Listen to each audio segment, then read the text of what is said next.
The year was 1994. Our president was Bill Clinton.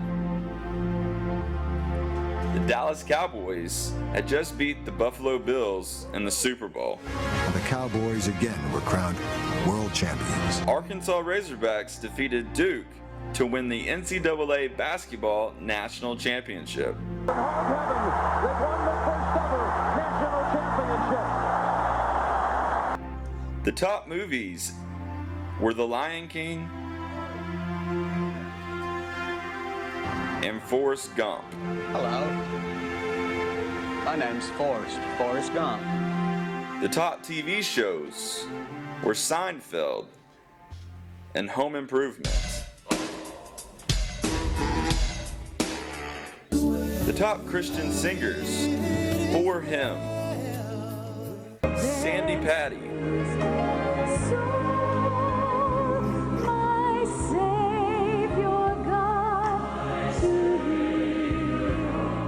Stephen Curtis Chapman,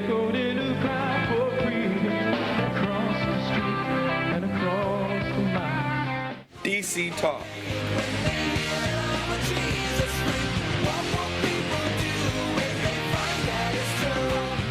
The Newsboys,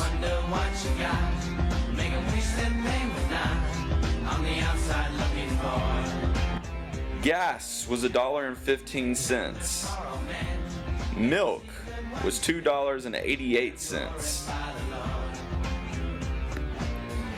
1994 was the year that the internet and cell phones were starting to come about, along with the birth of Cornerstone Family Church, now known as Lifepoint Church. Well, 1994 seems like it was a long time ago in some ways, but in some ways it seems like it was just yesterday. And it was a very eventful year. Cindy and I talked about what was going on in our personal lives, and we can look back now and see that God was using that time period, even preparing us for us being here now. So we just want to say welcome to you. This is going to be a little bit different. You're going to get to see a lot of things, hear a lot of things, perhaps understand more about the church family when we're through. But it is a day of celebration. I want to read to you out of the book of Habakkuk, chapter 2, where it says, "Then the Lord said to me, write my answer plainly on tablets." You see, the prophet had been petitioning the Lord. He had been sitting upon his watchtower. He had been asking the Lord for some direction and insight on next steps to take. And when the Lord replied to him, he said, write my answer plainly on tablets, so that a runner can carry the correct message to others. Then he said, this vision is for a future time. It describes the end, and it will be fulfilled. If it seems slow in coming, wait patiently, for it will surely take place. It will not be delayed. Our church family today is a result of the common vision that God put in people's hearts in 1994. A small nucleus of people that banded together that felt passionate about a grace-oriented leadership and ministry style. Their desire was that grace be exhibited rather than legalistic rules, and to reach the lost and unchurched of the Malvern area. As they looked to each other, they found strong leadership skills and abilities available in each member that wanted to change our community, and they knew that this church was meant to be. So we're going to take a look back and listen to what some of those that were here in 1994 said was in their heart that God had put in there for them commissioning to start a new church. The church started out with humble beginnings, but there was always a vision in mind. It was a small nucleus of people banded together that felt passionate about grace-oriented leadership and ministry. They wanted to exhibit grace rather than legalistic rules, and to reach the lost and the unchurched of Malvern. As they looked to each other, they found strong leadership abilities available in each member that wanted to help change the community, and they knew that it was meant to be. The first pastor was Warren Richardson, and at his house is where our story begins. we all drove up to the house, and it was kind of like anticipating who was going to be there, because we didn't really know who was going to be there. And there were a lot of cars, and so we all gathered in the living room, and the ladies took the chairs, and a lot of the guys sat on the floor and all that sort of stuff, and it started getting a pretty full room, and it was just it was just a sense of a special time. It was anticipation of something new, and excitement about what the Lord might do through that. What is it that the Lord wants to accomplish? And there was a sense of camaraderie that was really special there among the people that and when we all sat around, and very much like the question here is what was it like? We were just expressing some of our interest in what the Lord might do in the future with a new work in Malvern, and something that would be, like Sue said, appealing to people from a variety of church family backgrounds, that we could focus on what we had in common. What we could focus on was, like you said, what we have in common, as opposed to what makes us different. So many times churches focus on what makes them different from another church, as opposed to, we're all part of God's kingdom. We're all part of God's bride. So let's focus on that and let's grow together. Absolutely. And it was really exciting. Eventually they outgrew the house, and it was time to find a bigger place to meet in. And that bigger place was the community room inside Malvern National Bank. Well, I thought it was real unique that we met at the bank in the community room. I don't suppose that had ever been done before, and we had no buildings, so we met there until we outgrew it, and we had some wonderful, wonderful sessions there. Eventually the bank was outgrown, and they were allowed to meet in the cafeteria of Wilson Elementary. Wilson, it was the elementary school there in Malvern, where they were gracious enough to let us have the auditorium. The requirement was that we had to go in every Saturday and take down all the chairs and all the tables and set up for church. And they let us store our musical equipment, our microphones, our speakers, all in a little janitor's closet. So we had to go up and work on Saturdays to be prepared for 2 services on Sunday, and we had Sunday school. So we put Sunday school classes in each corner in the back of the auditorium, and we would have praise and worship practice up in the front by the stage. But we made it work, and the excitement was that growth began to happen. One of the things that made the school really unique was the fact that we had to work together every week as a body to set the church up and to take the church down. And so we would, get there either on a Saturday evening or early Sunday morning, get it all set up, and then of course it had to be broken down because it had to be ready for school the next day for all those little kids to come in. And so it was just a special time. People kind of hung around and talked and fellowshipped and just became closer together as families and as individuals. Pressed for a much larger meeting location, the Lord opened the door to purchase 6 acres at our present location on Highway 67 South. By the spring of 1995, the congregation had worked together and with local contractors to move into the new facility. We were able to acquire the land that we did, and then we had a lot of volunteer workers that did a lot of work for site preparation, and then even a lot of work inside the church. By 1998, Cornerstone Family Church had officially been organized and established in the community. Pastor Don Kennedy had come, and under his teaching ministry, the church became well organized and established within Malvern.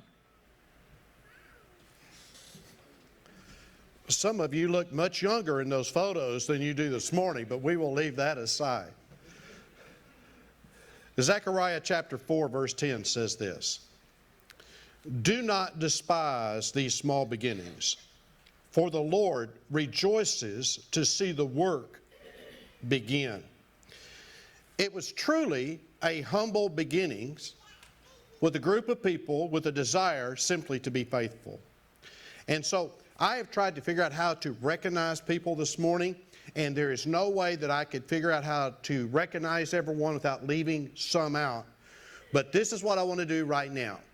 Everyone that was attending Lifepoint Church or Cornerstone Church in those days before this building was built, will you please stand? I want you to look around. Just look around the room at you. Let's give them a big hand clap.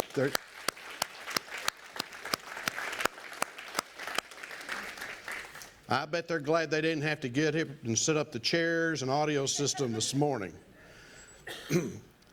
What began as a simple desire to please the Lord, not knowing how He would provide or where it would lead us, has become our church today.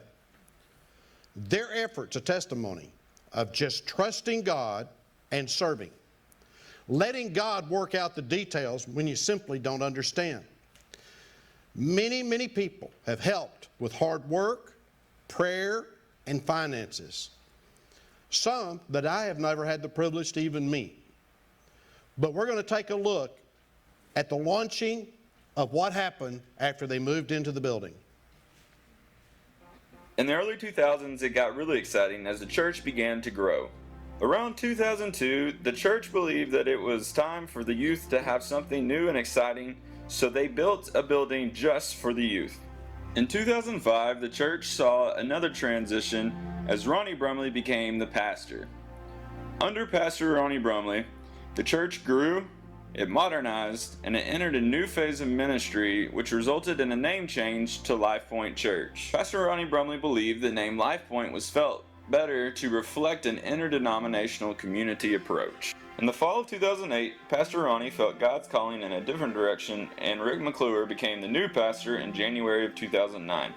Pastor Rick's vision has always been to build upon the hard work of those who have come before him with a passion for God and a value for people.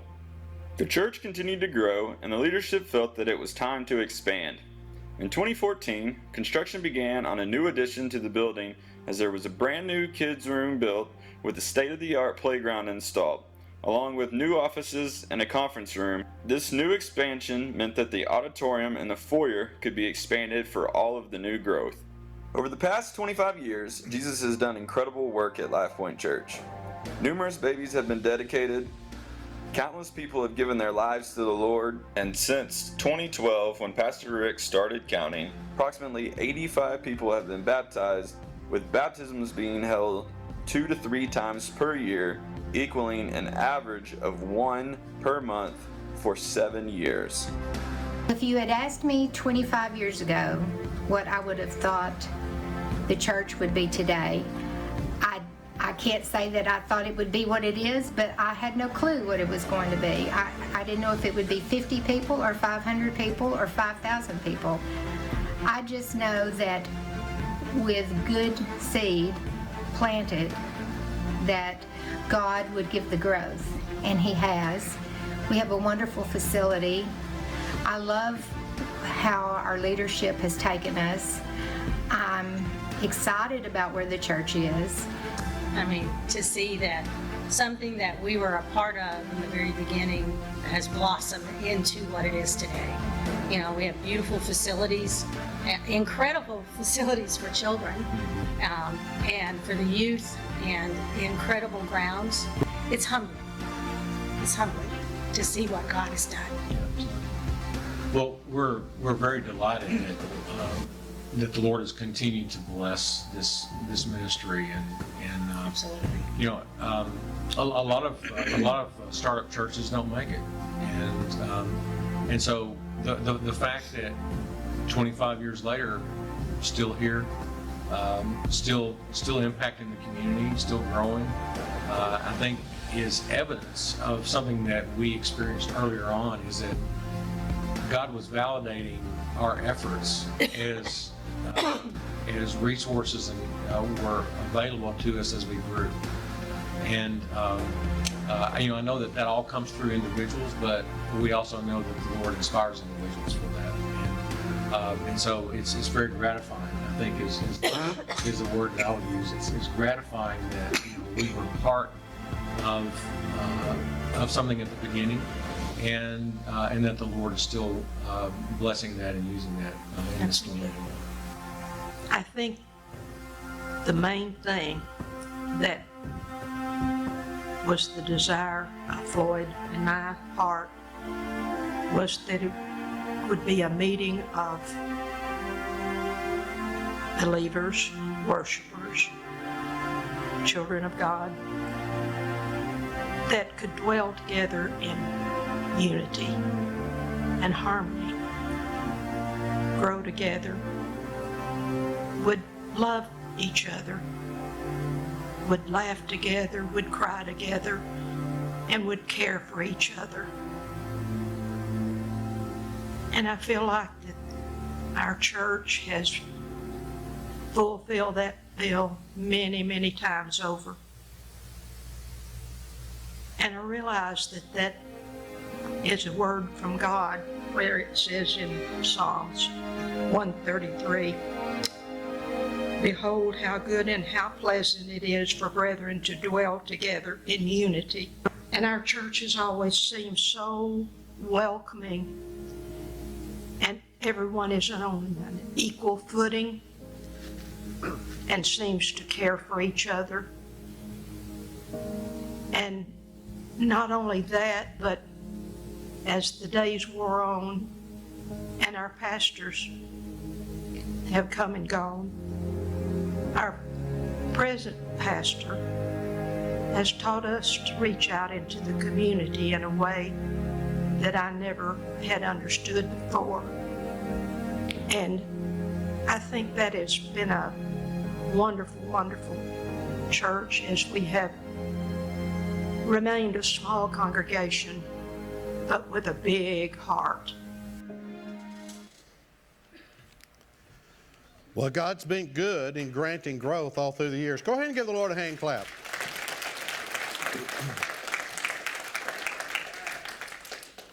So I want to recognize another set of people. And if you started attending church after that addition over to your right, or the playground is, if you've started coming to church since all of that was built, will you please stand? Would you look at this group? It's quite a few.